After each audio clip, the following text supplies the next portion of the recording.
Привет, дорогие друзья! Хочу поделиться с вами такой интересной информацией, рассказать все о бизнесе в сфере заправки лазерных картриджей.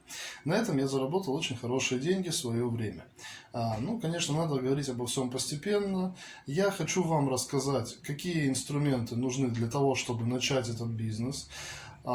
И также буду снимать небольшие видео, рассказывать, собственно, как заправить тот или иной картридж, с какими вы можете проблемами столкнуться, секреты и нюансы. Вы знаете, в сети не так много таких инструкций, особенно в видеоформате. То есть для того, чтобы человек мог зайти из дома, скажем так, в самых обычных условиях, сделать эту заправку качественно.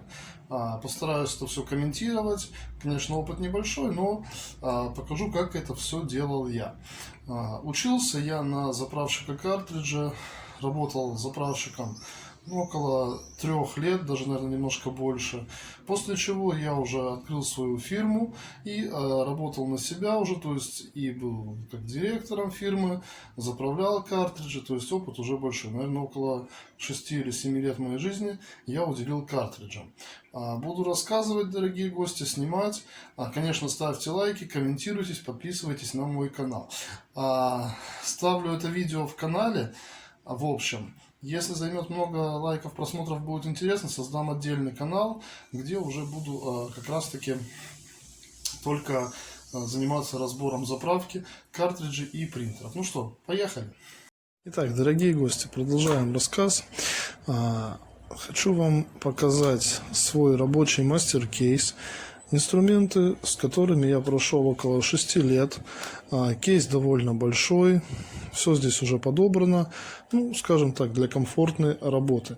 Конечно, у каждого мастера инструменты свои, но я покажу основные, которые есть у каждого мастера и которые пригодятся вам, если вы хотите начинать свой бизнес или хотите работать в сфере заправки картриджей. Конечно, о себе я уже рассказывал. Около, наверное, где-то 3 лет я работал именно заправщиком картриджей. После этого работал уже непосредственно руководителем фирмы. Знаю все эти этапы. Техника своя, но давайте обо всем по порядку. Самый первый инструмент, который нам нужен, это круглогубцы. Круглогубцы нужны для того, чтобы доставать штифты. И не только. У каждого мастера круглогубцы есть. Хороший, проверенный рабочий инструмент. Затем, номер 2, что очень нужно, по крайней мере, в моей работе я его постоянно, регулярно использую. Знаю, что уже, скажем так, не все это одобряют, но я пользую вот такой вот интересный крючок. Конечно, такие инструменты, да, их можно купить, они продаются. Но, как правило, у каждого заправщика свой самодельный крючок. Многие делают его из шила. В общем, тут кто на что гораст, скажем так, народный вымысел у нас очень и очень широк. Я использую вот такой вот крючок. Где я его купил и что это такое? Я его купил в магазине медицинских инструментов. Там стоматологические инструменты. Немножко его подрезал, загнул под себя. Очень удобно, достаю штифты почти любого размера. То есть, это вот такой вот мой рабочий инструмент. Сталь хорошая, немецкая, держит долго, не ломается. Потому что кто долго работает такими инструментами, знает, что купил вроде хорошо, все достает, но потом ломается. Вот. Скажем так, сталь хорошая, рабочая. Инструмент номер 2, который нужен для заправки. Номер 3.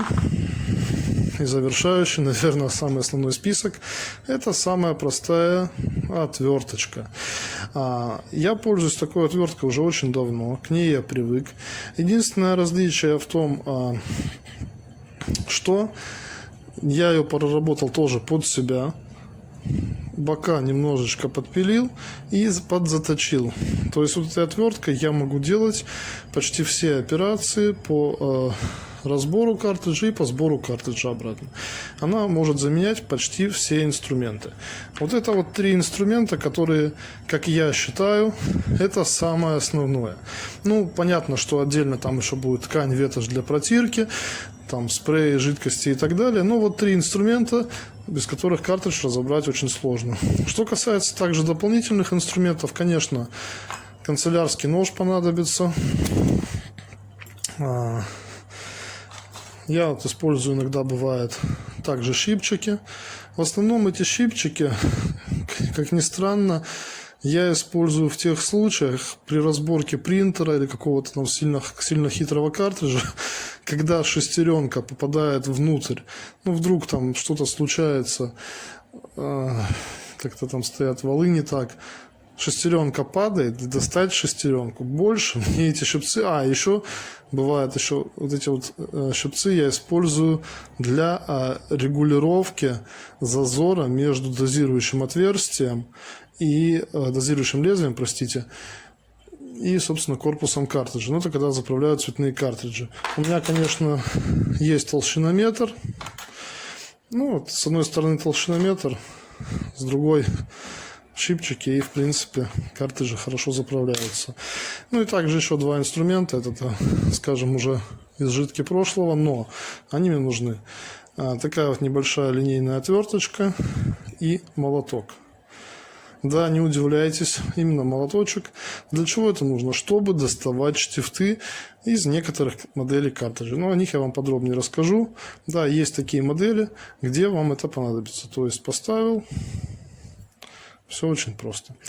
Что касается моих, скажем так, ремонтных, не запчастей, а комплектующих, сам кейс.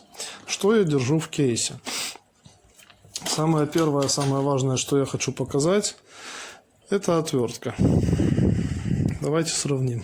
Не знаю, будет на видео видно или нет. Надеюсь, что будет. То есть, самая обычная и переделанная для меня. Бывает, отвертки ломаются, бывает что-то еще. Для запаса на дежурного случая отвертка очень нужна. Поэтому держу ее как запасную. Для чего нужно сверло? Такое большое еще. С помощью этого сверла, безо всяких заморочек, я заправляю картриджи Kyocera. Многие картриджи Kyocera заправляют по-своему. Все по-разному, кто как. Я предпочитаю засверлить, обработать края, высыпать отработку, после чего просто хорошенько, качественно заклеить. Сколько работаю, проблем никогда не было. Но, дорогие гости, здесь, опять же, у каждого мастера свой подход к картриджам Kyocera. Ну, я использую, мне нравится. Не всем, конечно, но мне вот нравится. Также сверло десяточка по металлу. Мне оно нужно для чего? Ну, все знают FX10 картриджи, 12А. Я, чтобы достать фотобарабан, чтобы нормально почистить, я достаю штифты. Я знаю, как это все делать, скажем так, не доставая штифты, доставать фотобарабан, развинчивать крышки. Мне неудобно. Мне удобнее засверлить один раз свой картридж, с которым я работаю, достать штифты аккуратно, ничего не ломается, ничего не царапается, не гнется. Достал штифты и уже начинаю разбирать картридж. Я предпочитаю сверлить. В цикле видео, которое я буду показывать по разборке картриджа, сверлить я не буду принципиально. Но сверло десятка по металлу очень ценно и очень нужно. Есть у меня, конечно, тут запасные сверла, различные биты, конечно, бушинки, когда без бушинок, пружинки. Тоже знаете, как пружинки часто теряются, насколько они важны. Шестереночки, что еще? Штифты, огромное количество, болтики.